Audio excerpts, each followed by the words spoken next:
عليكم ورحمة الله وبركاته. ازيكم يا حبايبي؟ عاملين ايه؟ ان شاء الله تكونوا بخير. احنا النهارده هنعمل صينية بطاطس. صينية بطاطس دي من اسهل ما يمكن، بس هقول لكم على المكونات بتاعتها عشان تبقى طالعة مظبوطة وكويسة معاكم وهتعجبكم جدا جدا. انا قطعت حبتين بطاطس اهمت مقدار كيلو الا ربع كده، دوز الحبات ممكن كيلو الا ربع، ودول بصلتين معايا واقطعهم طرنشات برضو، وثلاث قرون فلفل رومي زي ما حضراتكم شايفين كده، وقرن فلفل حامي. اللي ما بيحبش الحاجه تكون حاميه بلاش القرن الفلفل الحامي، لو بتحبها يعني حاميه شويه ممكن تحط قرن فلفل حامي. ودول معلقتين زبده بحطهم.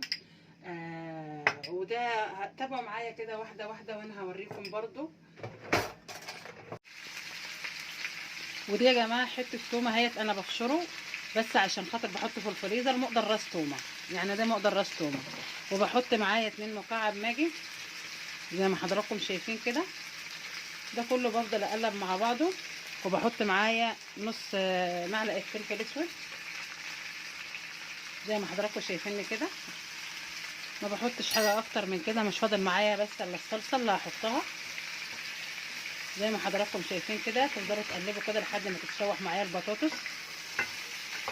في الاخر كده بنحط الطماطم اللي هي الصلصه بتاعتنا. هوريكم برضو انا بعمل الصلصه عندي كده زي ما حضراتكم شايفين، زي ما قلت لكم قبل كده بعملها صلصه وبحطها في الفريزر. يعني ده بالظبط مقدار نص كيلو طماطم، مقدار نص كيلو طماطم مع الصباع احطه للصينيه البطاطس اللي قد كده. انا بشوحها زي ما لحد ما اخليها كده بالشكل الجميل ده. تطلع حلوه معايا جدا جدا لما بتشوحها كده الخضار مع بعض، بتشوحها كده بالطريقه دي. وارجع انزل بالطماطم بتاعتي اهي. ده مقدار نص كيلو طماطم، يعني اكن جايبه نص كيلو طماطم وهتعصجيه. ودي كوبايه شوربه. واشوف برضو لو عايزه تاني هوريكم احط برضو.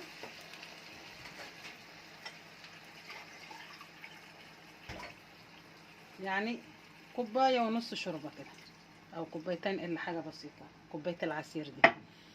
وابدا كده لحد تاخد غلوه معايا، واحط الملح بتاعها واظبط الملح بتاعها، وتاخد غلوه معايا واجي مدخلاها الفرن. هتعجبكم جدا جدا لو عملتوها بنفس الطريقه دي، تعملوها وتاكلوها بالف هنا وشفا. وهوريكم برضو بعد ما هتستوي هيبقى شكلها حلو ازاي. البطاطس يا حبايبي اهيت الشكل الجميل ده بعد ما استوت بتاعتنا اهيت. بعد ما استوت بقت الشكل الجميل اللي انتوا شايفينه ده.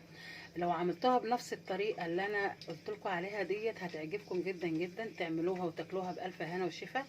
ما تنساش تفعلوا الجرس وتدوسوا لايك عشان يوصلكم كل جديد. والسلام عليكم ورحمه الله وبركاته.